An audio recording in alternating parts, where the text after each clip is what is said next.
Glitter amargo. Ay. Bienvenides, bienvenidas, bienvenidos a Glitter Amargo. Saludos libertarios, Alenka. ¿Cómo estás, Alenka Feral?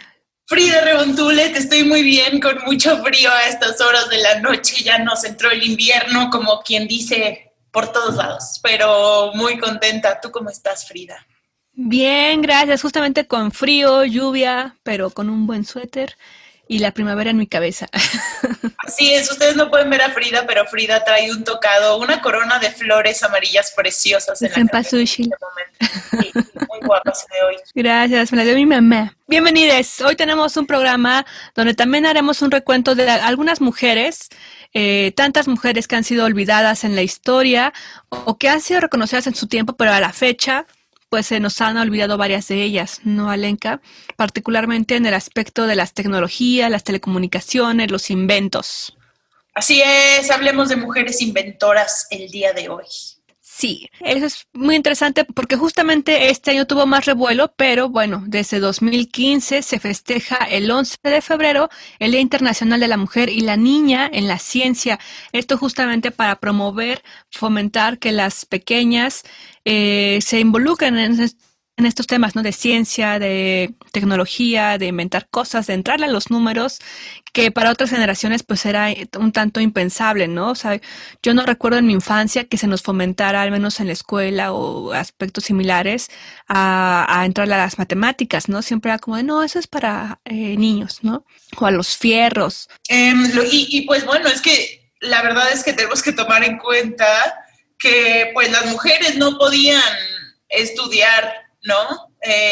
Como los hombres, hasta, o sea, hablemos de 100 años atrás, menos de 100 años atrás. Entonces, pues justamente ser una mujer que pudiera estudiar más allá de la educación primaria y de la educación que era destinada a una mujercita, teniendo que ver con educación y cómo tejer y cómo cuidar tu casa y bla, bla, bla, bla, bla, pues era muy poco probable, ¿no? Entonces, pues es de ahí la necesidad de recalcar y de hablar de este espacio para las niñas, porque no lo tuvieron. Así es. ¿Qué te parece, Ale, si empezamos con la primera? Este será como una cápsula, bueno, no una cápsula, sino será, ¿cómo digamos?, encabezada por nuestra sección de la sangre de Medusa y también las herejes, porque bueno, son mujeres, ¿no? Justamente que han hecho historia y que de alguna u otra forma han sido opacadas o se les ha vinculado con el hombre famoso, ¿no? Más que el trabajo de ellas por sí mismas. Así que hoy es el día, hoy es el momento. ¿Con quién empezamos, Ale? La sangre de Medusa. Empecemos con Hedy Lamarr. Hedy Lamarr la conocerán como esta diva hollywoodense, esta gran actriz, y tal vez algunos de ustedes sepan que también era inventora. Hedwig Eva Kiesler, que era su nombre de nacimiento, nació en Austria, Viena, el 9 de noviembre de 1914. Su niñez transcurrió en Viena y luego un poquito más grande se fue a Checoslovaquia. Era una niña muy inteligente. Su papá era banquero y su mamá era pianista, y aunque eran de origen judío, se convirtieron al catolicismo. Su mamá tocaba el piano y ella siempre mencionaba recordar a su mamá tocar el piano en su niñez, y ella también tocaba el piano desde muy temprana edad. Sus maestros decían que era una niña muy inteligente, decían que era una niña superdotada, muy brillante. Y pues bueno, después en Checoslovaquia empezó a estudiar ingeniería, pero lo abandonó porque quería ser actriz.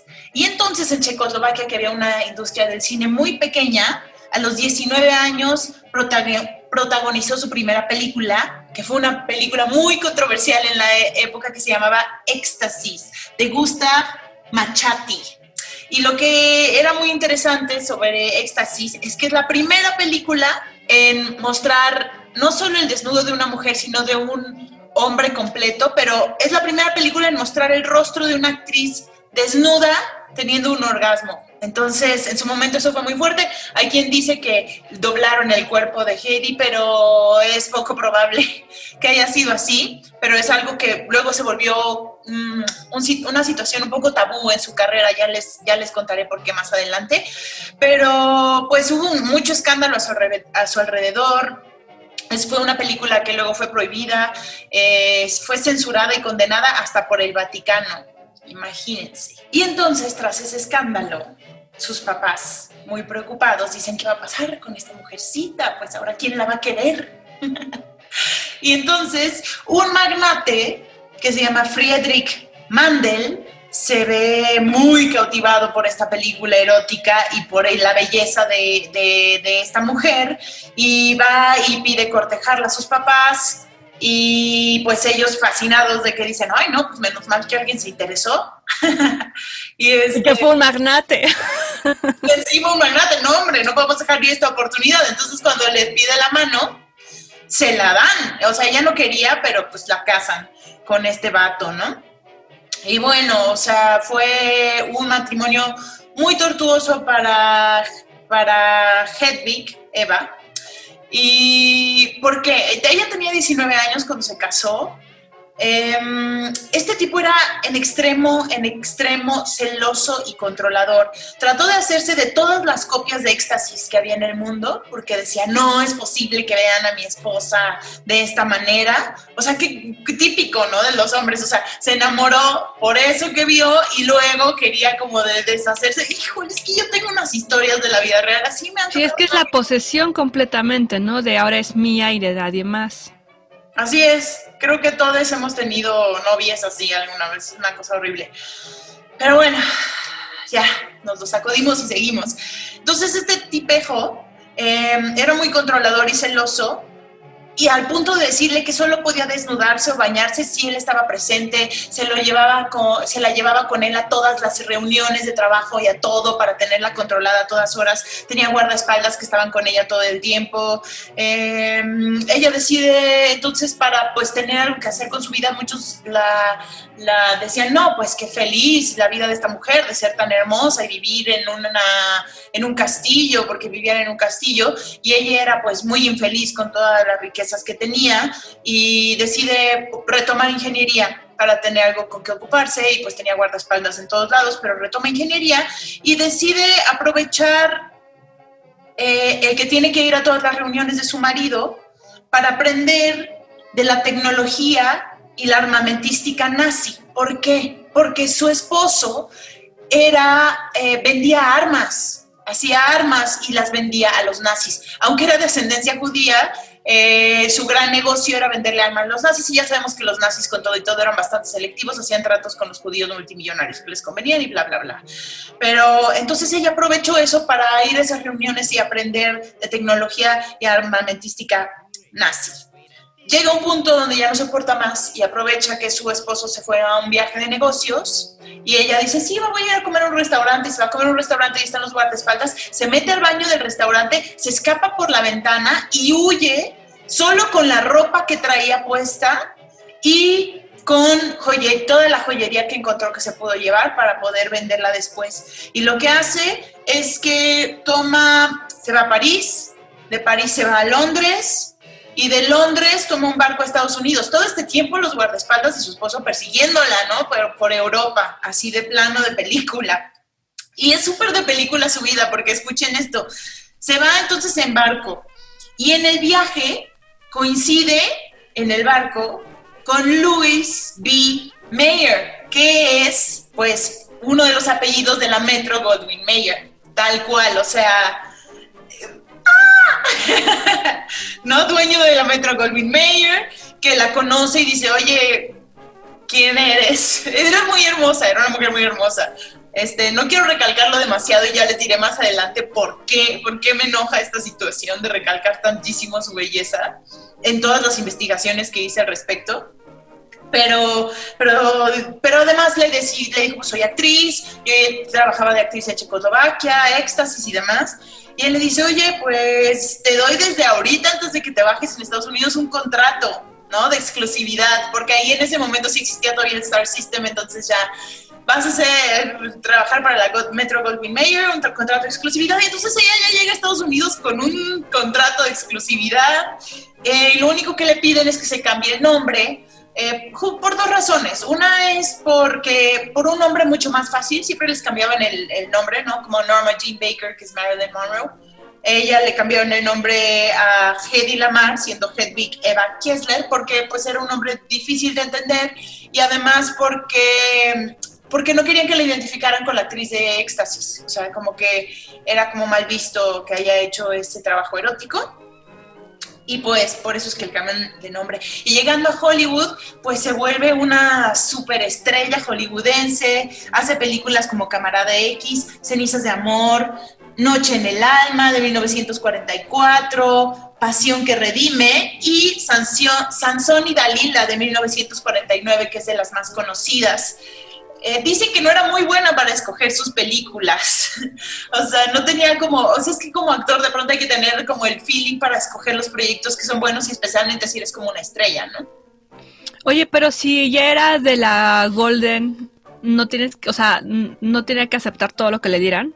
Pues cuando ya eres una estrella, no. O sea, al principio sí, después, o sea, sí te puedes dar el lujo de más o menos escoger. O sea, si eres una superestrella, hasta donde yo sé, o sea, no puedo decirte así tal cual, pero lo que sí sé es que rechazó ciertos papeles que fueron de películas que se volvieron súper emblemáticas. Entre ellas rechazó Casablanca y rechazó Luz de Gas. Entonces, no, imagínense, o sea, sí, pues no tenía tan buen ojo para las pelis, sí para inventar, como ya les contaré, pero no para escoger sus proyectos.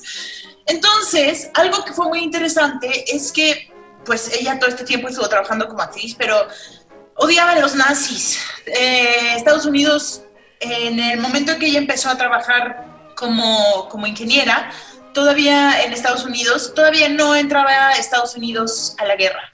Pero ella odiaba a los nazis, se guardaba mucho rencor por lo que había sucedido, y se ofreció su trabajo como era ingeniera para trabajar en el National Inventors Council, ¿no? Pero la rechazaron y le dijeron así como de, güey, ayuda con tu físico, amiga. Tú eres muy bonita, ¿por qué no te vas como Marilyn a alegrar a las tropas o algo así, ¿no?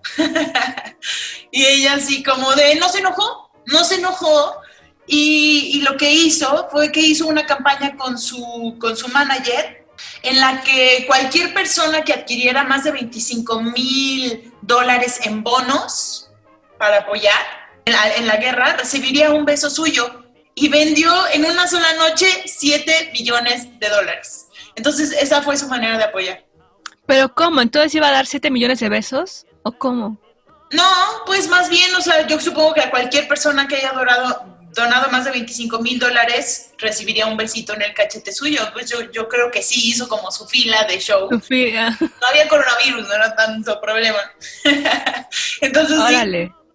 No vi en mi investigación si cumplió, yo creo que sí, pero sí, en una noche $7 millones fue lo que logró recaudar. Entonces eso también habla un poco de su personalidad, ¿no? O sea, como que no, siendo una mujer así de brillante y y de todas formas no tuvo miedo en decir, bueno, pues está bien, voy a apoyar así, ¿no? Entonces la rechazaron, al final siguió insistiendo y empezó a trabajar también en inventos para apoyar de alguna manera dentro de la guerra.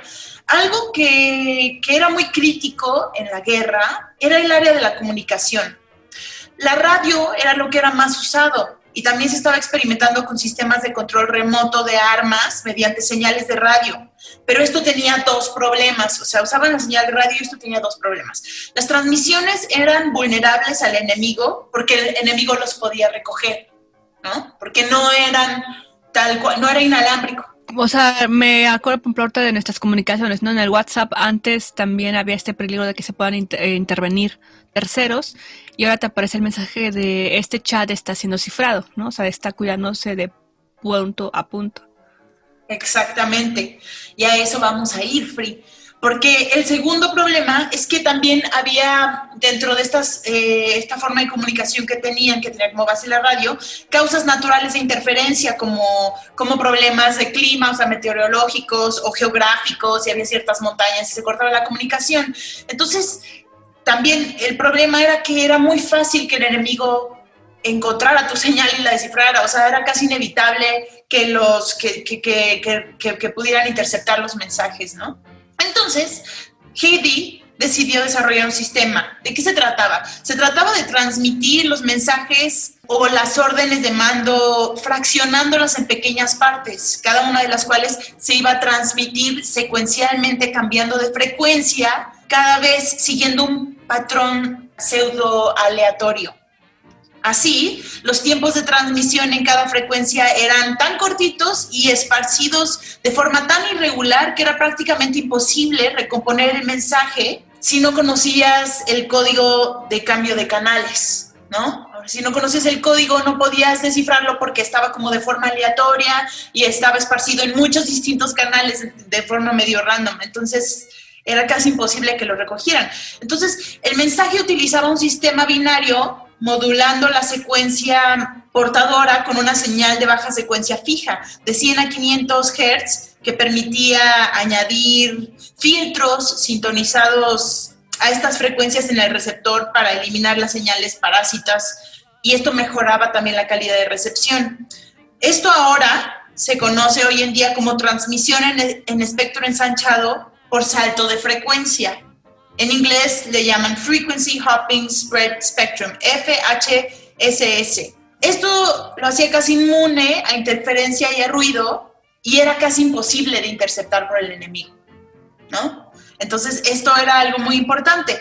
Y entonces ella no tenía problemas en diseñar y construir ambos aparatos, pero tenía un problema muy grande. No podía sincronizarlos porque era algo que tenía que ser así precisísimo, era algo muy delicado. Entonces necesitaba la colaboración de alguien muy experto. Y tuvo la gran suerte de conocer en una reunión al pianista y compositor norteamericano George Antheil, que años atrás había protagonizado un escándalo en Europa con su obra Ballet Mecánico. Es muy curioso porque, aunque este proyecto lo habían apoyado Satie, Cocteau, Man Ray, James Joyce, fue un fracaso. ¿En qué consistía? Él sincronizó 2 pianos, 16 pianolas, 3 xilófonos, 7 campanas eléctricas, 3 hélices de avión y una sirena. Sincronizó todo y este era su ballet mecánico y era su propuesta. Y te digo que todos estos genios lo apoyaron, pero cuando lo presentó públicamente la gente arrancó las butacas y se las aventaron. O sea, fue algo así terrible. Me da mucha risa como... Es que yo no he vivido algo así, creo, pero me da mucha risa como de este concierto famoso, ¿no? De Guns N' Roses, donde también se volvieron locos y arrancaron banquetas hasta el pasado Beethoven también, ¿no? Cuando estrenó su... se me fue el nombre. Cuando estrenó su 9ª sinfonía, que a la gente no le gustó, con Gustav Mahler también le pasó, o sea, tantos músicos y demás que les ha pasado eso en los estrenos que yo digo, ay, de verdad tan pasional es la gente de, pues, si no te gusta te sales y te vas, ¿no? O sea, te levantas y te vas, pero no, aquí era, saco mi coraje aquí, te aviento el tomate y me pongo loco, breviario, me da mucha risa. Eso es muy interesante, no sé. Tienes razón, a lo mejor porque desde antes, o sea, antes se permitía aventarles cosas y no sé, quién sabe, es interesante eso que dices, Pri. Pero el punto es que el pobre le fue muy mal. Pero Heidi lo conoció y dijo, necesito tu precisión, necesito de lo que tú sabes hacer, es justo lo que a mí me hace falta. Entonces se unieron, trabajaron 6 meses en encontrar la solución, emplearon 2 pianolas, una en la estación emisora y otra en la receptora, y iban a codificar los saltos de frecuencia de acuerdo con los taladros longitudinales efectuados en la banda de papel, ¿no? O sea, las bandas de papel como la que se utiliza en la pianola común, pero ahí venía el mensaje cifrado. Entonces, la secuencia de saltos solo la conocería quien tuviera la clave, que era la melodía. lo que aseguraba el secreto de la comunicación. Es muy interesante, ¿no? Entonces, los motores de arrastre estaban sincronizados por mecanismos de relojería de alta precisión, justamente para que estuvieran exactamente iguales de un lado que del otro, del receptor y el transmisor, y así se pudieran comunicar muy precisamente con la clave, pero también tenían cada cierto tiempo, estos relojes tenían como un timbre para que si llegara a haber cualquier problema de desincronización lo pudieras como en el momento darte cuenta, decir, ¿no?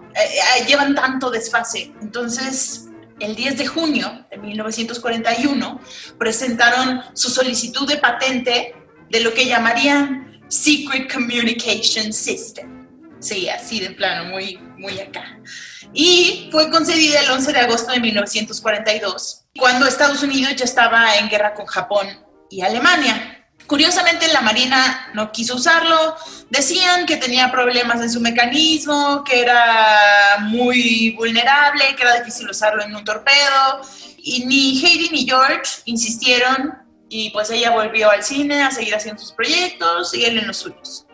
Y bueno, si bien a principios de los 40, cuando ellos registraron esto en el 42, o sea, cuando les concedieron el registro, la idea era difícil de llevar a la práctica. El enorme progreso en la electrónica que hubo con la invención del transistor hizo que fuera factible utilizar este invento. Entonces, en 1957, 15 años después, el sistema patentado por Heidi y George, que justo había caducado 3 años antes, fue adoptado por el gobierno de Estados Unidos para las transmisiones militares.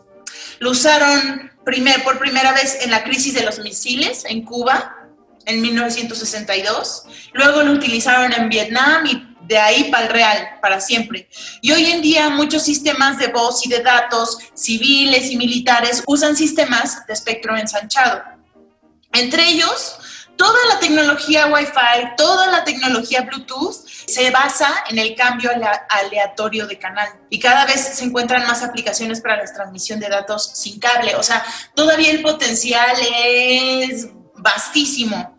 Y aunque Heidi nunca recibió un centavo por la patente, que había expirado antes de que se empezara a usar, no se puede discutir que fue la primera en esta técnica, que nosotros seguimos viviendo los beneficios y de ahí viene toda esta tecnología. Tanto lo que tú dijiste, Free, desde el WhatsApp hasta el Bluetooth, el Wi-Fi. Sí, como la protección de un mensaje, ¿no? De un punto a otro punto, la protección de ese mensaje, justamente cifrado, pues. O sea, donde no hay... Al momento de mandar justamente un mensaje solamente por una vía es donde te pueden atacar. Lo que ella innovó junto con todos los desarrollos actualmente, todavía es un gran tema, es eso, ¿no? Cómo lograr encriptar un mensaje para que no cualquiera pueda entrar y robarte esa información, ¿no? A través justamente de esto que tú señalas, la aleatoriedad de los datos, de los puertos, de donde se esté conectando ese mensaje. Entonces, en los años que siguieron, fundó su propia compañía cinematográfica y no le fue bien. Todas sus películas, pues, no eran muy buenas.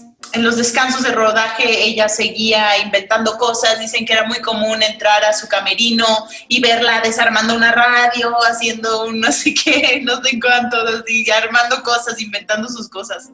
Porque, o sea, aquí se pudo dar ese lujo porque curiosamente, este es un dato interesante, mientras estaba en la Metro-Goldwyn-Mayer, tenía que ser secreta su faceta de inventora, porque decían que perjudicaba su imagen de diva, ¿no? Y ahí viene justo esta idea que está... Claro, puede ser bonita, pero no inteligente, ¿no? Sí, porque eso no le prende a los hombres, Frida, ¿sabes?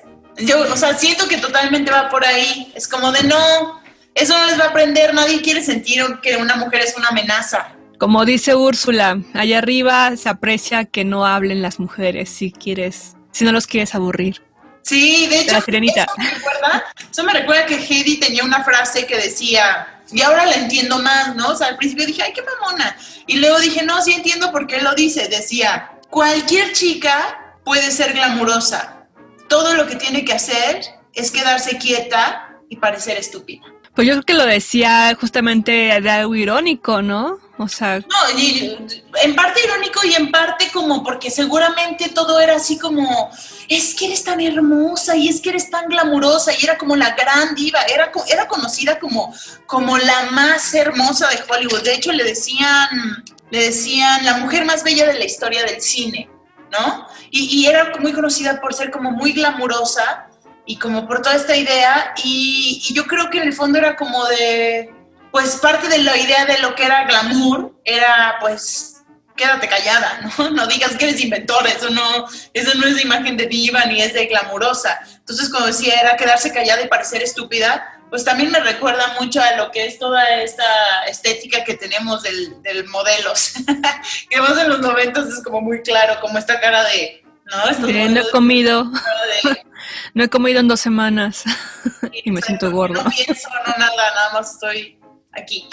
Entonces... Pero Ale, que esto también me recuerda mucho la frase que se aventó en sus últimos días Marilyn Monroe, ¿no? Que les contaba en algún episodio anterior, que hacía referencia a...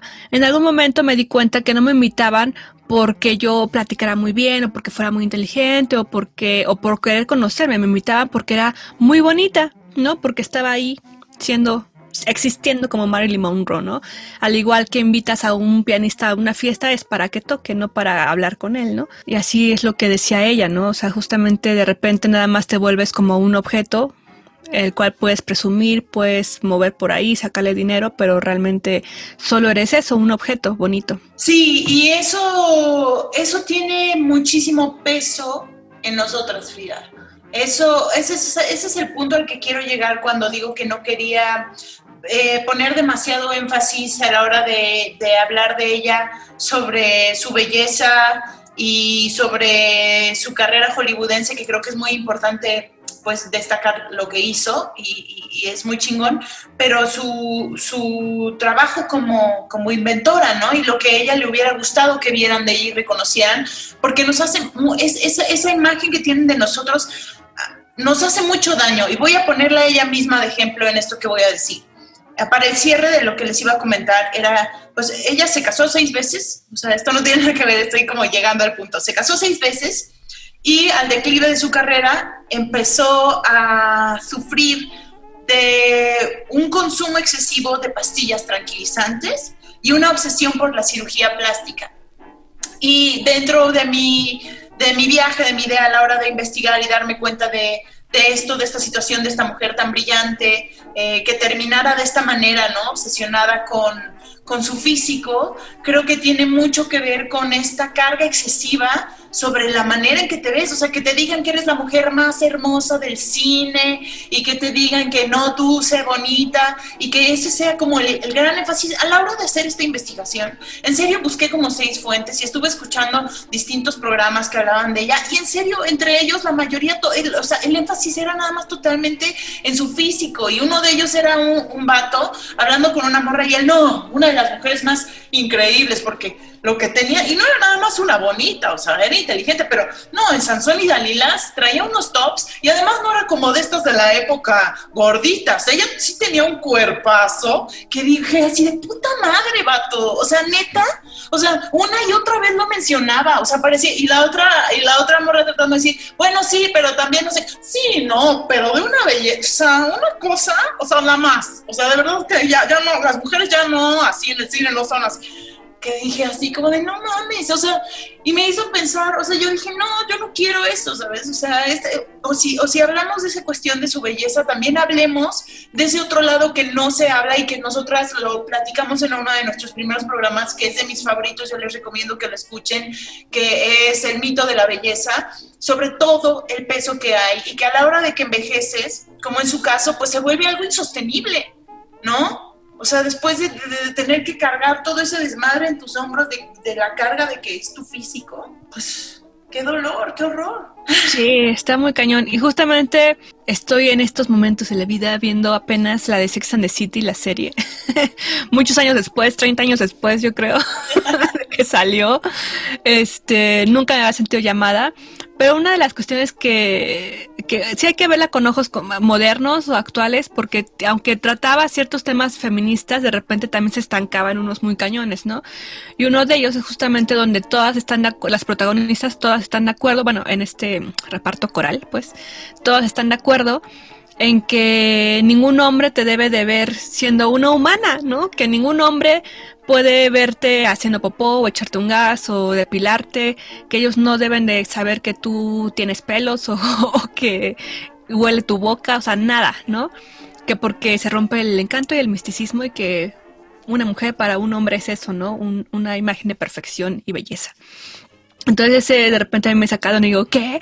Digo, qué bueno que han cambiado los tiempos, ¿no? Y que afortunadamente, bueno, yo me imagino que no en todas las relaciones se da este caso, pero yo creo que es lo que estaríamos buscando, ¿no? Que justamente, independientemente de los géneros y lo que se espera de ellos, aprendamos a convivir en relaciones donde somos humanos, donde las mujeres no tienen que estar necesariamente depiladas para verse bonitas o estarse, digo, porque ya hemos pasado a otras generaciones por ello, ¿no? De estar sufriendo el depilarse a cada rato, sufriendo de todas las cosas que los hombres no saben.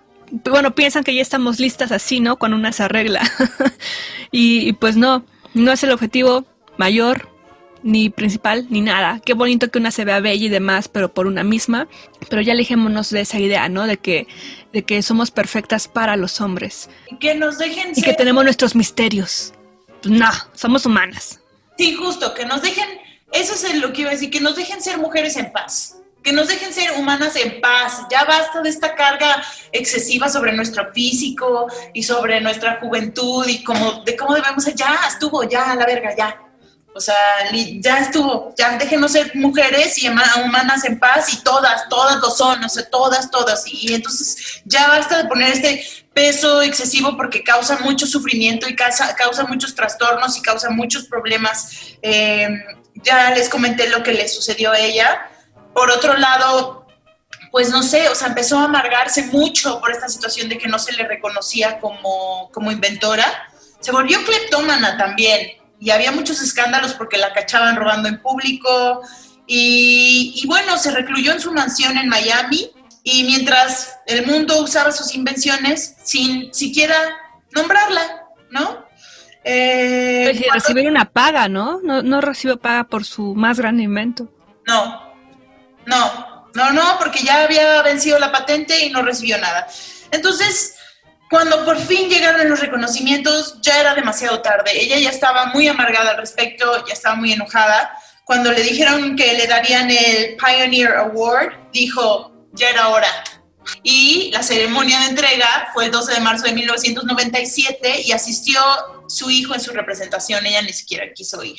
Ese año también recibió el Bobby Nass Spirit of Achievement Award en octubre de 1998 y la Asociación Austriaca de Inventores y Titulares de Patentes le concedió la medalla Victor Kaplan y en el verano de 1999 el Kunsthalle. Disculpen que no soy muy fluida en alemán. Y bien organizó un proyecto multimediático de homenaje a la actriz e inventora más singular del siglo XX. Y murió el 19 de enero del 2000 en Castleberry y su última voluntad fue que sus cenizas se esparcieran en los bosques de Viena, cerca de su casa natal. Su herencia de 3 millones se dividió entre sus 2 hijos menores, su secretaria personal y un policía local que la acompañó y la ayudó durante su última etapa. Y en Austria, el Día del Inventor se celebra el 9 de noviembre en su honor porque es la fecha de su natalicio. ¡Yay! Vaya, un lugar donde le festejaron sus logros, ¿no? ¡Ya muerta, Frida! Así no queremos. Pero bueno, puros corajes que hago. Ay, Alenka, sí, así es. Pero bueno, esperemos que al menos en este programa, y me gusta que nos hayamos dedicado a ella un buen tiempito, para justamente quitarle ese peso en el que todos los otros lados le están dando como siempre es primero, wow, qué belleza, y wow, qué belleza, ¿no? Sino, a ver, primero por lo que ella realmente quería, ¿no? O sea, todo su aspecto de inventora, que le costó sus cejas, sus pestañas, quemándoselas ahí en lo que estudiaba, hace alianzas, o sea, reconocer ese trabajo. Y rescato su valor, ¿sabes? O sea, lo que también veo en su historia importante de mencionar que nos puede inspirar a todas es su valor. Yo creo que a todas nosotras, a todos nosotros nos pueden venir cosas muy chidas si nos atrevemos de mover de nuestra zona de confort o de las cosas que son estipuladas para nosotros, ¿no? O sea, ella, lo que veo una constante es ella es que quiero estudiar ingeniería, no, ¿sabes qué? Quiero ser actriz, no, ¿sabes qué? O sea, la casan a la fuerza, no, esto no me gusta y se pudo haber quedado en su jaula de oro sufriendo para siempre, como puede pasar, y dijo, no, me escapo por la ventana como chingado sea, me voy a Estados Unidos como pueda, y pues yo creo que bienaventurados sean los que se atreven a emprender un viaje, porque a algún lugar van a llegar, ¿no? Entonces no es como que algo que fortuito, sino que hubo esa búsqueda, y yo creo que todos nosotros podemos pensar en nuestras vidas un poco así como esa aventura para explorar. Justamente, Alenka, y disculpen, en esta investigación no tenemos a alguien que represente mundos fuera de los caucásicos. En este momento tenemos 3, pero bueno, esto abre también pie para que después tengamos a otras mujeres muy valiosas. Pero justamente estas mujeres de estas épocas, lo que hay que mencionar es que tuvieron un muy gran privilegio, ¿no? Disculpen, en esta investigación no tenemos a alguien que represente mundos fuera de los caucásicos. En este momento tenemos 3, pero bueno, esto abre también pie para que después tengamos a otras mujeres muy valiosas. Pero justamente estas mujeres de estas épocas, lo que hay que mencionar es que tuvieron un muy gran privilegio, ¿no? La que tú nos mencionas ahora, la que yo ahora les daré cuenta de ella también, pues nacieron en una muy buena cuna, como así se dice, ¿no?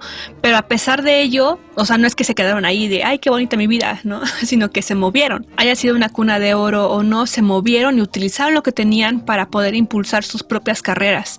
Y eso es lo que me parece muy valioso, porque luego también se cuestiona y critica mucho, ¿no? De, ay, pues es que ella lo tuvo bien fácil, ¿no? Qué fácil, así yo también. Pero es como, bueno, las circunstancias le tocaron como le hayan tocado a quien sea, y aún así sales de ese para mejorarte a ti misma. Entonces eso es lo que me parece muy importante también, rescatarlo. De acuerdo contigo.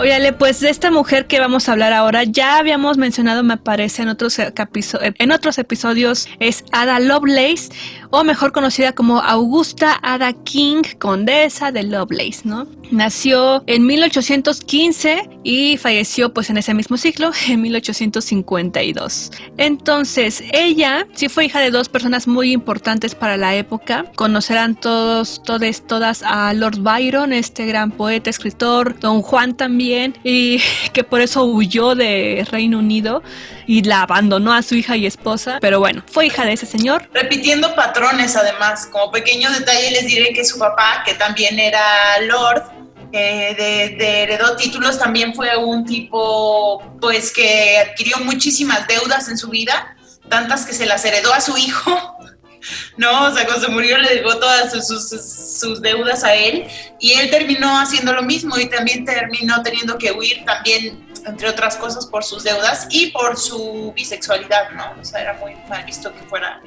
que le gustaran los hombres también. Sí, y bueno, por el otro lado de su mamá era Ana Isabela Noel Byron, y es ella de quien tú nos habías referido una vez, Ale, justamente por su trabajo en defensa de la igualdad de los derechos de las mujeres, y también era antiesclavista, la esposa. Ella también ella estudió matemáticas y astronomía, por lo cual su gran interés en la ciencia se lo pasó posteriormente a su hija, ya hablaremos de ello también, pero justamente es la hija Ada Lovelace de quien vamos a hablar hoy. Ella fue una matemática, informática y escritora británica, o sea, también le entró a todo, ¿no? De las 2 vertientes de sus padres, sacó algo bueno para ella misma. Como detalle curioso, su mamá la llamaban la princesa de los paralelogramas, así le decía Lord Byron, porque por su afición y amor por las matemáticas, por ser una mujer de la ciencia. Sí, de las pocas, ¿no? Que en esas épocas, digo que habían varias, pero eran muy contadas para la época, y justamente todas tenían pues este privilegio de clase y que tenían una familia con un pensamiento un poquito más abierto para permitirles a sus hijas que estudiaran ciencias, ¿no? Porque lo usual era que pues estudian otra cosa.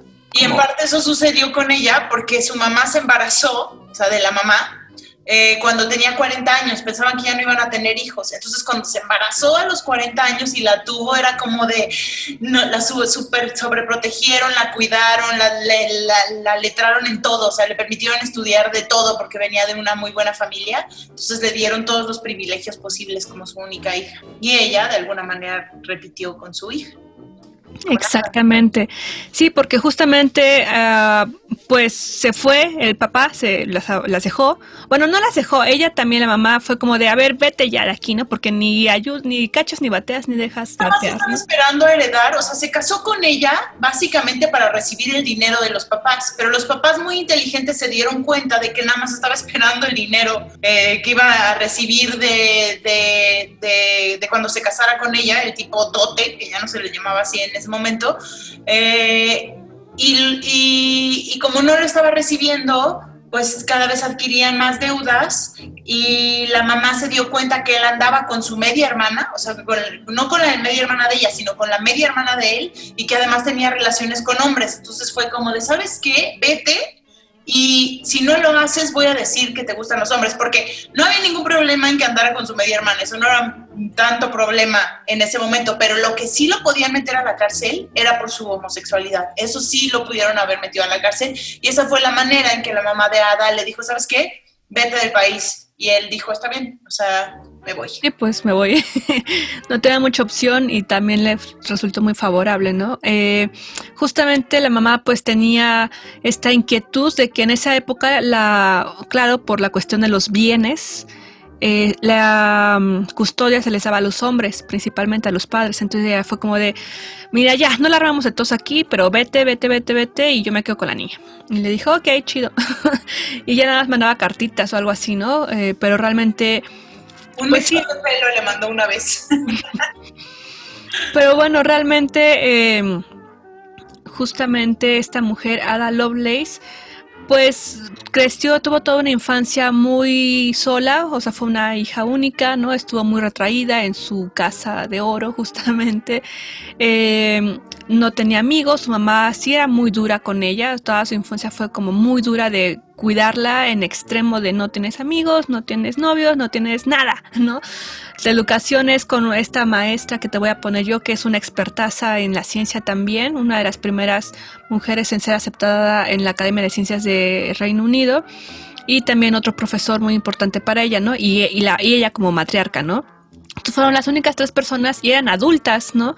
Que estaban alrededor de esta pequeña formándose, y eso le llevó a tener también un gran intelecto, en el sentido de que la mamá propiciaba que se juntara también con grandes intelectuales, artistas, científicos, escritores y demás. O sea, le procuró un gran ambiente educativo. Sí, un gran ambiente. Y como tú dices, también muy duro, la encerraba en la despensa por muchas horas cuando algo salía mal. Y también dicen que cuando se encariñaba con algunos de sus tutores, cuando se encariñaba demasiado los corría. O sea, no le parecía que se acercara a nadie demasiado a ella y los corría. Tampoco le gustaba que todo lo que tuviera que ver más como con cuestiones poéticas y literatura, no quería que su hija tuviera que ver con eso, porque eso tenía que ver con su papá. Y ella odiaba a Lord Byron, ¿no? Al papá de Ada. Entonces la mantenía como alejada totalmente de eso. Dicen que en la casa de los abuelos había esta pintura de su papá cubierta con un terciopelo verde y le decían así como de no puedes verlo hasta que tengas 21. Obviamente, seguro cuando estaba sola ahí se asomaba, pero pues qué fuerte carga, ¿no? Del padre que te lo hagan ver de esta manera y todo lo que tenga que ver con él y con ser arte y teatro, te lo prohíban. Claro, sí, también veía que la mamá, justamente al no querer que su hija se convirtiera en una bohemia, justamente por eso les metió en las matemáticas, ¿no? Para que tuviera un pensamiento racional, que tuviera un orden y estructura, que para ella pues sí era muy importante, en vez de divagar como lo hacía su padre, ¿no? Entonces por eso la metió, digo, lamentablemente sí muy estricta la forma en que la educó, pero vaya, intelectualmente le superestimuló todo, ¿no? Digo, hasta veíamos aquí todo su calendario de día a día, ¿no? De a tal hora, bien tempranito, clases de francés, luego de no sé qué, luego de pintura, luego de matemáticas, o sea, de baile, todo su día se la pasaba estudiando esta niña. Retomando un poco lo de la madre, pues era eso su objetivo, ¿no? Evitar que la hija desarrollara el carácter temperamental e impredecible de su padre. Y bueno, fue así que llamó ya el de los últimos tutores que sí estuvieron de fijos con ella, pues fue Mary Somerville, que era una astrónoma y matemática escocesa que fue, como les decía, de las primeras en ser admitidas en el Royal Astronomical Society. Y también, bueno, cuando la hija contrajo matrimonio, la mamá le pidió ayuda a su profesor, a Auguste de Morgan, para que hablara con su hija y le pidiera que no abandonara su carrera ni las matemáticas por el matrimonio. ¿Por qué? Porque desde esas épocas hasta la fecha es mal sabido que te casas y ya, ¿no? Dejas de ser una profesional porque te entregas a tu vida de casada, ¿no? Y eso ha pasado, digo, para mí era común que te dijeran eso muchas mamás, ¿no? Tías, suegras, conocidas, como de, ay, pues es que me casé y ya dejé el trabajo. Eso era una práctica común, ¿no? De solamente estás activa profesional y educativamente, intelectualmente hasta que te cases, porque de ahí ya tienes una vida de casada, ¿no? Eso ahora, pues, desde hace varios años se está rompiendo ese patrón, pero es algo que incluso en las universidades, me ha tocado en mi universidad cuando estudiaba la carrera, un profesor nos decía, pero ustedes ¿para qué están quitando aquel lugar a un estudiante, a un hombre, si se van a casar y van a dejar su carrera? ¿Para qué estudian si se van a casar? Y era como de, ¿qué? Esto me lo están diciendo en 2011, no lo puedo creer, ¿no? Era un profesor de televisión, Roy Mesa, nunca se metan con él. O sea, en sus clases, sálganse si les toca con Roy Mesa, en la UNAM, la UAM, etcétera, ¿no? Ya tiene varias denuncias y demás, pero no pasa nada, ya saben los sistemas como son. No lo han querido mover de su lugar a pesar de las 100, o sea, tiene demandas desde los años 80, imagínense. Pero bueno, entonces pues fue eso, ¿no? Que la mamá dijo, por favor, a través de sus profesores, díganle a mi hija que no deje su carrera por un hombre, ¿no? O sea, que se case la tostada, pero que mantenga su carrera. Y pues bueno, Ada finalmente se volcó tanto en las matemáticas, la informática, que tiempo atrás había un señor que se llamaba Charles Babbage, que empezó a hacer estos inventos y estudios para crear la máquina analítica. La máquina analítica, pues nunca se llevó a cabo en la realidad, solamente eran prototipos y planos y demás, ¿no? O sea, mucha teoría, pero no se llegó a hacer una máquina pues como tal, pero era el diseño de un computador. Las dimensiones de esta computadora habrían sido de 30 metros de largo por 10 de ancho, entonces era una gran computadora la que se estaba previendo, pues imagínense para qué época, para el siglo XIX, ¿no? O sea, allá por 1800. Y la máquina tenía como una función principal hacer tablas de logaritmos y funciones trigonométricas. O sea, para la época era algo bastante avanzado, pero eran funciones realmente muy sencillas. Y pues estaban justamente en esos prototipos en los cuales estaban apenas viendo cómo un aparato podría hacer o resolver ciertas funciones pues justamente matemáticas, ¿no? Lo cual era pues un gran invento para la época, pero no se pudo lograr por cuestiones políticas, financieras y demás, ¿no? Entonces ese proyecto se quedó pues realmente en papel. Entonces, bueno, falleció este hombre y nunca pudo ver su máquina construida, pero bueno, dejó grandes bases pues para el desarrollo ahora sí podemos decir del primer computador, imagínate, Alenka, eso sí fue algo muy importante. Pero en 1842 el matemático italiano Luigi Federico Manebra publicó una descripción de la máquina basada en una conferencia que en vida obviamente había hecho este señor Babbage en francés, y en 1843 la descripción fue traducida al inglés y ampliada, o sea, con comentarios y agregándole más cosas por esta mujer, por Ada Lovelace, quien se había interesado en la máquina pues ya tiempo atrás, unos 8 años atrás, y de ahí la empezó como a investigar hasta que ya pudo tener esa publicación que había hecho Luigi Federico y la transcribió, ¿no? La tradujo al inglés y aparte le echó sus comentarios personales. Entonces eso fue como wow, ¿no? ¿Quién se atreve a hacer esto? Y más si eres una mujer. Entonces, bueno, y justamente ella hizo estos comentarios a esta traducción y gracias a ello es que se le dio el reconocimiento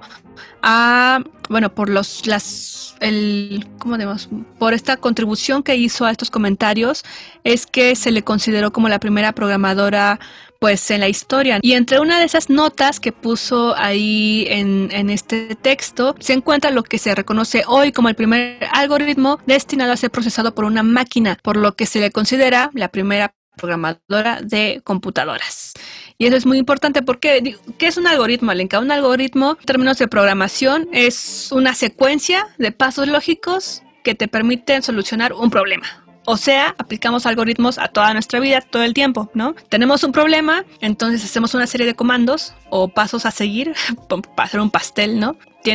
Sabes que está la instrucción de poner esto sobre esto, hacer esto sobre esto, para que tengas un producto, ¿no? Eso es un algoritmo, ¿no? Cómo resuelves un problema a través de una serie de pasos. Entonces, eso es lo que hizo esta mujer, programar una serie de pasos y que la computadora los pudiera realizar. Entonces sentó grandes bases pues para toda esta rama de la informática, de la programación y particularmente de la algoritmia. Y bueno, si ustedes la ven también en imágenes a Ada Lovelace, pues lo que tenemos son pinturas, ¿no? Y se ve ella como realmente, pues justamente de toda esa época, ¿no?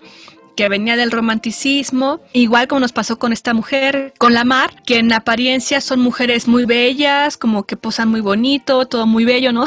Pero no así ha sido representado su trabajo, ¿no? Entonces, bueno, pues fue muy importante lo que hizo esta mujer, ya que dedujo, te digo, todo fue en teoría, ¿no? Porque esta máquina nunca se llevó a la realidad, pero dedujo y previó la capacidad de los ordenadores, o sea, las computadoras, para ir más allá de los simples cálculos de números, que es lo que hacía inicialmente esa máquina, bueno, para lo que se pensó que iba a hacer esa máquina. Ya fue como de, bueno, basta de sumas y restas y divisiones, hay que ver si esta máquina puede traducir y ejecutar una serie de comandos, pues para tener un resultado, ¿no?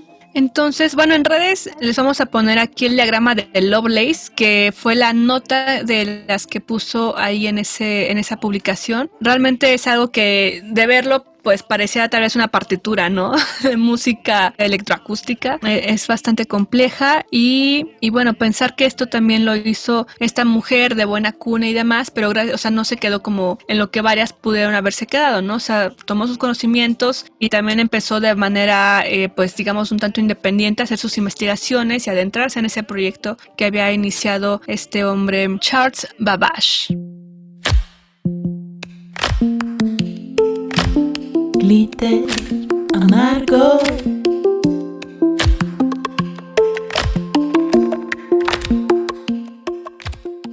Y para cerrar tenemos a Beulah Louise Henry. Ella nació en 1887 y falleció en 1973 y fue inventora, empresaria estadounidense, completamente autodidacta. Ahorita van a ver qué undis. Y responsable de al menos unas 110 invenciones y 49 patentes. Hay otra mujer que tiene más patentes incluso, pero bueno, me gustó rescatar a ella. Fue ella reconocida con el apelativo de Lady Edison. Bueno, pues por Alva Edison, ¿no? Que fue un gran inventor, aunque ya sabemos que se robó todo o pagaba por ello nada más. O luego ni pagaba.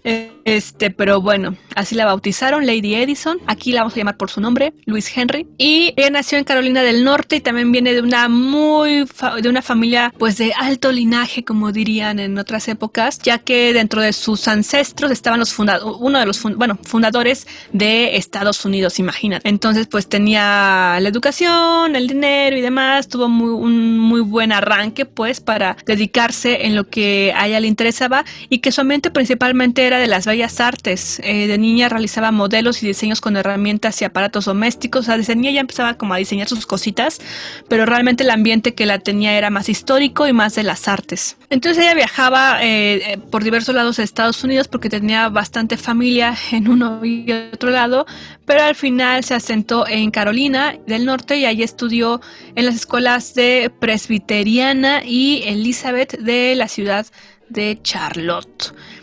Y bueno, a los 25 años, según saqué mis cuentas, ella hizo obtuvo su primera patente en 1912, donde se trataba de una máquina para hacer helados, que incluía una cámara congeladora rodeada por una estructura aislante y con esto hacía que la fabricación de los helados fuera bastante rápida con un gasto mínimo de hielo. Entonces esto fue como muy importante, le dieron su patente y también ayudaba para enfriar el agua. Cabe destacar que lo que esta mujer inventó es que era una gran inventora en el sentido de que hacía muchas invenciones que a la fecha nos pueden parecer ridículas tal vez, o como de, ay, pero eso es súper fácil, pero a ver, invéntalo tú, ¿no? Ella se dedicó pues sí, a mejorar como la calidad y la eficiencia de la vida doméstica, de los juguetes también, del mundo del maquillaje, por ejemplo, y sobre todo de los paraguas, así como los conocemos ahora, todo su mecanismo de funcionamiento y demás. Y también de máquinas de escribir que eran como copiadoras, más bien te permitían hacer 4 copias. Tú escribías una vez y ya tenías 4 copias, ¿no? Y eso evitaba que tuvieras que poner cada vez tu hojita de carbón. Yo digo, ¿cómo es que esa no existe todavía, no? Si muchas personas que usan máquina de escribir, pues tienes que poner tu hojita de carbón para hacer la copia y demás, ¿no? Pero bueno, entonces esto les ahorraba tiempo a las secretarias de ir a la copiadora o de volver a de escribir, ¿no? Varias veces en la máquina. Entonces, bueno, tuvo grandes inventos, desde muy sencillos hasta muy complicados. Ahorita les voy a escribir algunos que están muy padres. O curiosos, por así decirlo. Por ejemplo, ya antes de ella, había un hombre que ya había hecho que unas muñecas hablaran, ¿no? Pero más... habían puesto un mecanismo como para que dijera papá o mamá, depende de qué bracito le tocabas a la muñeca. Pero lo que ella hizo fue una muñeca radial, en el cual pues le metió un sistema de radio y funcionaba con 3 bulbos en su pecho de la muñeca, y entonces la muñeca podía sintonizar en la parte de atrás. Tú le pones la frecuencia que quisieras y ya la muñeca pues no hablaba como tal un diálogo, pero más bien, pues no sé, si sintonizaba las noticias, pues te decía las noticias, ¿no? La muñeca. O lo que estuviera en la radio que tú sintonizaras. ¡Qué miedo! A mí me daría mucho miedo eso. Imagínate la muñeca sintonizando la mañanera del presidente con esa voz. ¡Ay, no! ¡Qué miedo! Sí. Bueno, también en cuanto a muñecos, desarrolló también que los muñecos pudieran mover los labios, ¿no? O como que estuvieran entreabiertos y así. Eso también fue desarrollado por ella. Ya después a nosotros nos tocó... Digo, estas patentes eventualmente después de 100 años caducan y todo este show, ¿no? Pero, por ejemplo, me acuerdo mucho de los Cabbage Patch que comían, ¿no? Entonces que hubo varios reportes que porque los niños metían el dedo, entonces te empezaba a comer el dedo, se comía tu cabello, y había que mocharle a la niña el cabello, ¿no? Entonces, pues sí puede ser algo peligroso, pero bueno, en ese momento ella lo inventó, de que los labios pudieran moverse, ¿no? Tuvieran cierta flexibilidad, esto de que fuera una radio también la muñeca, demás. Y en cuanto a los paraguas, pues hizo varios diseños. De hecho, se volvió muy buena en este diseño de los paraguas, que fundó su empresa Henry Umbrella and Parasol Company.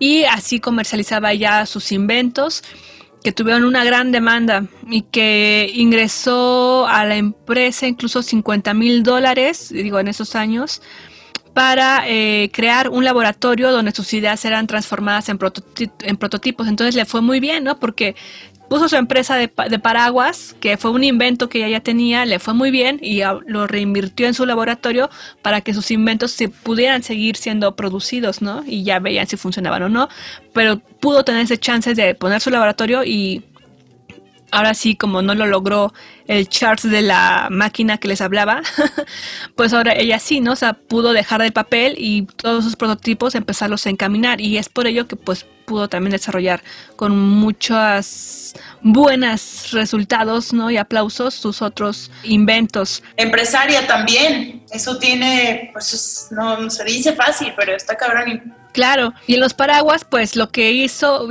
fue que hizo muchísimas cosas en cuanto a los paraguas, pero una de ellas era justamente que se pudiera hacer chiquito, ¿no? Ya ven que antes los tenemos largos, pues ella es la que hizo que se pudiera compactar en un aparato pequeño y que ese aparato pequeño aparte lo pudieras abrir para tener una cosmetiquera. Entonces pues ya era dos funciones en una. También inventó que ese paraguas que se hace pequeño, que tiene cosmetiquera, también pudiera ser reversible para que combinara con tus trajes, ¿no? O sea, que de un lado fuera rojo y otro negro, ¿no? Por ejemplo. También en la cuestión de maquillaje desarrolló varias cosmetiqueras. Digo, es que antes lo que nosotros ahorita ya conocemos como de siempre ha existido, pues no existía. Por eso, pues bueno, ella justamente creó varios estuches de cosméticos en los cuales era muy importante, le dieron su patente porque tenía ciertos compactos para poder organizar mejor las cosas que pues al parecer pues antes no había, ¿no? También en varios bolsos de mano desarrolló los compartimentos justamente pues para que no esté todo metido y desordenado, ¿no? Justamente ella fue la que patentó en los bolsos, que tuvieran bolsitas adentro, compartimentos y demás, ¿no? Y te digo, o sea, hizo muchos inventos y desarrollos como para que la vida fuera más sencilla, ¿no? En el hogar, en la oficina, en el trabajo. O sea, varios estuches de maquillaje, por ejemplo, también les puso una cadenita para que te lo puedas poner en la mano y no lo tengas como ahí suelto, ¿no? En los juguetes también inventó demasiadas cosas, ¿no? Pelotas, patitos, o sea, hizo muchos juguetes también, o sea, le entró, imagínate, como empresaria e inventora, le entró en la industria de cosméticos, de los paraguas, de los juguetes, de las máquinas de escribir, en la cocina también, en inventos de cocina y de higiene. Bueno, con eso también hizo una gran fábrica. Hizo un invento donde era una esponja para que te bañes, pero adentro de esa esponja había una cápsula de jabón. Entonces al momento de que tocaba el agua, pues era un jabón con el que te podías tallar, ¿no? Entonces ya no tenías que tomar el jabón, untárselo a la esponja y ponerte, sino que ya, dos en uno y listo. Y a la gente le encantó mucho, se llamaba el Dolly Dip o Lato. Y bueno, era esto, ¿no? Una esponjita que adentro tenía la cápsula de jabón y te podías, o sea, enjabonar y tallar al mismo tiempo, ¿no? Y lo bueno es que la podías dejar ahí la esponjita nadando en la tina o lo que sea y no sacaba jabón, solamente era el momento en que tú le echabas el agua directamente, ¿no? Entonces eso ayudó muchísimo también e hizo que hiciera su propia empresa y fábrica de cortar esponjas. Entonces de todo hizo fábrica y de inventos y demás, ¿no? También inventó cubiertas para pies, para que no te mojara los pies cuando vas a lugares donde hay mucha agua y no te los quieras mojar, te pones su fundita y listo, ¿no? Entonces también, te digo, son cosas que ahora tenemos y ni siquiera pensamos, ¿no? En cómo es que surgieron esas hasta estos momentos. También ella tuvo una patente para hacer una máquina de coser. Esta no tenía foquito, es lo que destacan, pero bueno, imagínate, o sea, ¿a cuántas? Digo, para la época también, ¿no? Pero ahora hombres y mujeres, pues, pero ¿cómo no hizo que se avanzaran los procesos de trabajo en las fábricas textiles, por ejemplo, ¿no? Para el trabajo de las secretarias, que era, pues, las que más estaban en esos puestos de trabajo o de los pocos que se podían lograr, ¿no? Como una mujer de los años 50, más o menos. Sí, como que muchas de esas cosas tienen que ver con que pueden beneficiar a las mujeres, ¿no? En áreas muy variadas, además. Así es. También, bueno, lo que te digo, ¿no? En las cuestiones de muñecas y demás, pero no es que nada más se incursionara pues en estas áreas, sino que cada cosita que inventaba pues funcionaba para otros mecanismos y otros procesos muy diferentes, por ejemplo, de la muñeca, ¿no? Sino ahí ya en el sistema de las comunicaciones como el radio y demás. Entonces, bueno, también en 1950 le dieron otra patente para un muñeco que tenía una piel pues bastante, bueno, con memoria, ¿cómo decirlo? O sea, de que si tú lo maltratabas, como los juguetes, que tú los maltratas y regresan a su forma normal, ¿no?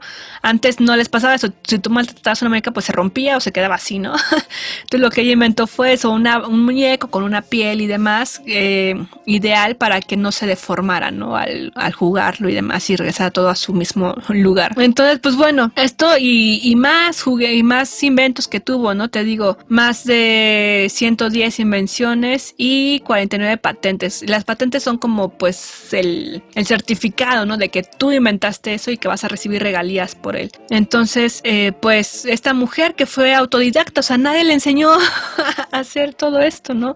Ella estaba en un mundo de las artes y la historia y demás, y mis familias que fueron los fundadores de Estados Unidos y todo, y se volcó por esta vía de ser inventora. Qué interesante que nadie le haya enseñado, eso me impresionó mucho. Sí, que realmente es la vía por la que muchos artistas existen también, ¿no? Inventores y demás. Muchas veces la autogestión Y ser autodidacta es como muy admirable, ¿no? Porque muchas veces llegas a lugares donde los que se han pasado toda su vida estudiando no llegan, ¿no? Entonces ahí se juntan varias cosas que son importantes.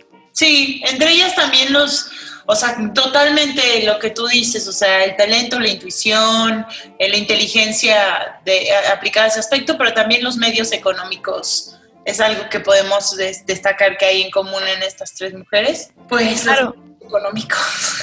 Sí, pero y que hicieron algo con él, ¿no? No así como de qué bonita soy, véanme todos, ¿no? Que hicieron algo, se escaparon o fueron autodidactas o aprovecharon lo que tenían para poder seguir contribuyendo a inventos que hoy nos hacen una vida más sencilla, ¿no? Más sencilla, más productiva. Y no habíamos pensado, y eso me hizo recordar ahorita que lo mencionaba, ya para ahora que vamos cerrando, que Hedy Lamarr, además de ese invento, ella también inventó varias cosas pequeñitas. Por ejemplo, el semáforo antes nada más era verde y rojo y ella hizo el naranja en el semáforo, por ejemplo. O las pastillas efervescentes, las que son como Alka-Seltzer, pues también son un invento de ella. Sí, ¿no? Qué interesante. Exacto, sí, ¿no? Y buscan otras... Yo quiero saber quién inventó el zipper. Cada día me lo pregunto en las mañanas. Que justamente viendo varias mujeres inventoras, porque hay muchísimas, casi todas sí son caucásicas, les digo que les debemos ahí un pendiente, ¿no? Sobre otras culturas y mujeres brillantes, pero también veía que este aparatito en el que ponemos los hielos, bueno, que se hagan hielos, también lo inventó una mujer.